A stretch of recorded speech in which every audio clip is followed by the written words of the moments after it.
Hello everybody, welcome to the Tube. A lot is going on. Here's our lineup. Why did Verizon buy AOL? We have all the possible answers. The amazing Skype translator preview is released to the public. Instant Articles embeds news media within the Facebook feed. The data on Google's self-driving car is absolutely astounding. And this Israeli startup brings science fiction into cooking. There's more, stay with me. The big corporate news of the week is that US telecom giant Verizon has swooped in to buy veteran internet staple AOL for $4.4 billion. The immediate takeaway is that this deal creates a potential competitor for Google and Facebook in the online advertising market, and particularly in video. AOL owns some advanced ad tech and concepts developed by Israeli startups it bought throughout the years. Similarly, in a memo to staff, AOL CEO Tim Armstrong wrote that Verizon will propel AOL and comes to the table with over 100 million mobile consumers, content deals with the likes of the NFL, and a meaningful strategy in mobile video. Does that mean this is a content acquisition? And what happened to the giant telecom service provider that is suddenly so interested in video and advertising? With us on the phone is the noble Niv Lilian from Uplink Magazine to help us understand it all. Good evening. Good evening. Good afternoon, Jason. How are you? I'm fine. So why is this so surprising? A huge company buying what used to be another huge company? This thing usually happens. If you remember the AOL Time Warner merger back in the beginning of the 2000s. But yes, basically Verizon wants to go further. They want to be more than an internet supplier, service supplier. They also want content, and this is why they buy AOL. For content? I mean, that's why Verizon wants AOL. Who wins from that? Who wins from that? Basically, it's a win for Verizon. I guess that AOL subscribers will also benefit from switching to Verizon instead of their old dial-up connection. But putting the dial-up connection jokes aside, by the way, this section alone gives AOL 600 million revenue last year. Putting that aside, Verizon also acquires with AOL some video publishing technologies and other companies that AOL has acquired in the recent years. And basically, they are buying a cash powerhouse. Because for me, it's still hard to understand what's so special about AOL's video and advertising technology that Verizon is so eager to have. Well, Verizon, AOL has several companies that they acquired during the last years that specialize in delivering ads over video services. AOL is using these technologies also for their own purposes, and they're also selling them to third parties. So in that case, Verizon is actually investing in a platform, in a large platform, and in technology that will give her a large revenue and will also make her a strong player in the online advertising business. You know, AOL owns big news media such as Huffington Post and TechCrunch, yet no one is talking about them as one of the reasons for the buyout. Why is that? I didn't understand. You said that do they talk about them or no one is talking about them as part of the reasons why Verizon bought AOL. Why do you think that is? Because again, AOL is larger business than Huffington Post or Engadget, but still, these are all strong platforms in their own respective fields. And as I mentioned earlier, Verizon wants to become more than a dumb pipe. They also want content, and Engadget and Huffington Post and all the content brands that AOL owns fit into that strategy. And for that, it's a very natural evolution for ISPs around the world to get into the content business. If you take a look at our own small local market, see what Telkom and Orange are doing with the TV market, So Verizon is doing a similar move, but in a larger scale. You know, some people say that since Verizon is roughly criticized a lot in the tech media, that's part of this buyout, to silence out all the criticism. Would you agree? I didn't understand. Could you repeat that? Sure. Many people say that Verizon is being criticized a lot by the tech media, and maybe silencing this criticism is part of the acquisition of AOL. Yes. Well, first of all, our job in the media is to criticize, and that criticism is quite understood. But I think that some commentators are not seeing the big picture. AOL has a reputation and is conceived as a brand, as an old company, as a company that has no innovation and is considered an old-fashioned internet company. However, the guy that is running AOL came to them from Google, and he made some inquiries that made AOL into a more appealing company than it's conceived in the general public, and of course, also in the media, in the tech media in the US. Okay, thank you very much. Thank you, Jason. Okay, goodbye. Let's move on. Now, if you were geared up about the Skype translator that Microsoft announced a year ago, but weren't a fan of the sign-up process, then today is your lucky day. Starting today, the Skype translator preview is available for anyone with a Windows 8 device to download from the Windows Store. It performs almost real-time translation in two-way combinations of English, Spanish, Italian, and Mandarin, with more languages on the way. The translator works with video and voice calls, as well as instant message chats, and reviews about the product have been great so far. Microsoft is so excited about this product, they are releasing endless moving ads about how they are about to change the world. Here's one of them.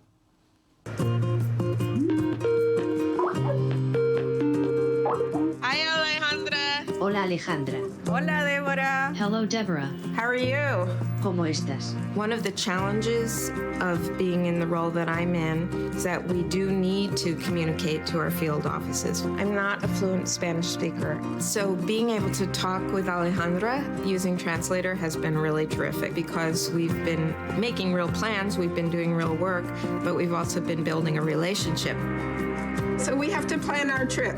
Entonces tenemos que planear nuestra visita. I'm really looking forward to coming. Realmente estoy con ansias de venir. So tell me something about the clients you've selected.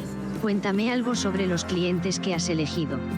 Visitaremos unas clientas que producen miel y han invitado a otras mujeres de su comunidad a unirse con ellas. We will visit some clients who are working in honey production.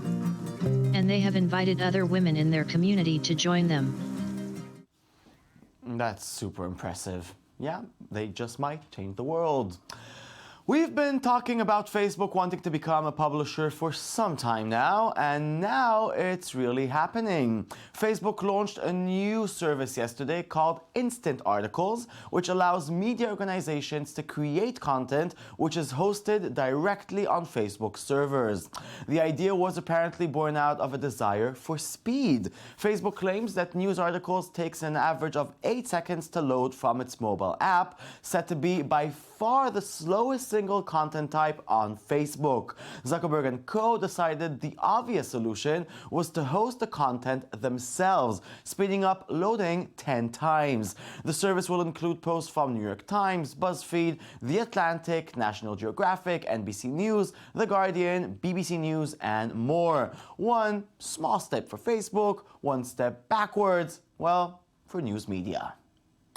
If you've seen an episode of Star Trek, you're likely familiar with the replicator device on board of the USS Enterprise that synthesizes meals and beverages on demand. Well, a company in Israel has created the modern-day equivalent to that appliance. The name is Jeannie, and it's a consumer top gadget that uses food pods to create the recipe you desire, and claims it's like having a personal chef around. all the time. What's more, well, Jeannie does the cooking in under 10 minutes. The company doesn't disclose the patented technology that makes this possible, but once a food pod is chosen and placed inside the Jeannie, 30 seconds is all the device needs to create a dish. Prepare to drop your jaw.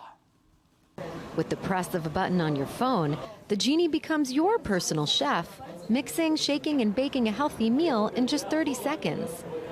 Developed by Israeli entrepreneurs at White Innovation, the device uses tiny pods to create meals, similar to those that contain coffee for espresso machines. White Innovation CEO, Ayelet Carasso.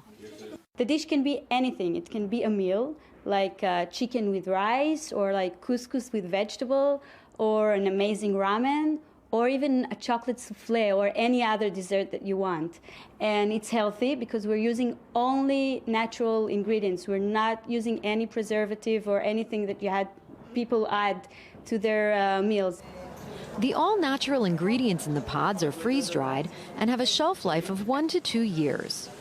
Israeli chefs have already begun producing new recipes for Jeannie's pods and plan to add more for those with diets that are sugar-free or gluten-free. Yeah, me no likey, that one. It does not look good for me. No. Let's move on to something that looks better. Self-driving cars. Well, self-driving cars have been hailed as the next great solution for not getting killed, and Google is proving, well, that it's true. Google revealed Monday that its self-driving cars have been involved in 11 minor traffic accidents since it began experimenting with the technology 6 years ago. The company released the number after the Associated Press reported that Google notified California of 3 collisions involving its self-driving cars since September, when reporting all accidents became a legal requirement for test driving on public roads. The director of Google's self-driving car project posted that all 11 accidents were minor and happened over 1.7 million miles of testing, with nearly 1 million miles in self-driving mode. These are insane numbers, so come on people, let's all switch to Google cars. Driving, well, it's just stupid. The virtual reality gaming experience may still be in its early stages, but a lot of companies and startups are trying to enter the game. The problem with most of those is that they are not going to be that cheap or even available anytime soon. Enter Wearality Sky, a small company set to bring limitless virtual reality experiences that will cost less than $100 and offer a wider angle of vision than most existing VR headsets. Well, it's just a prototype at the moment, but the developers are hoping to raise $100,000 on Kickstarter to finally bring the project into production. And they have already reached their goal, and this is how they sold their new VR set to the eager public.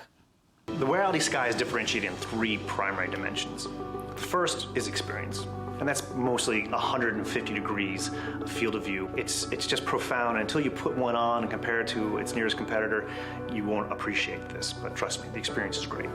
The next is portability. Ours you can take out of your pocket, and you can share it. The third, though, is accessibility, and that goes to the notion that you don't have to change the lenses, you don't have to modify the lenses, you don't have to adjust them based upon how wide your eyes are, how far out, and also the price point. It will be under $100 retail price. This is a very accessible device. Making this available to anyone, anytime, anywhere, that we're not tethered to anything. We don't have to worry about carrying a big case around with us. If your phone fits, this will fit. Having something that you can actually stick in your pocket is actually portable. That's going to be huge for making virtual reality a thing, just being able to take it out of your pocket when you're talking to someone anywhere.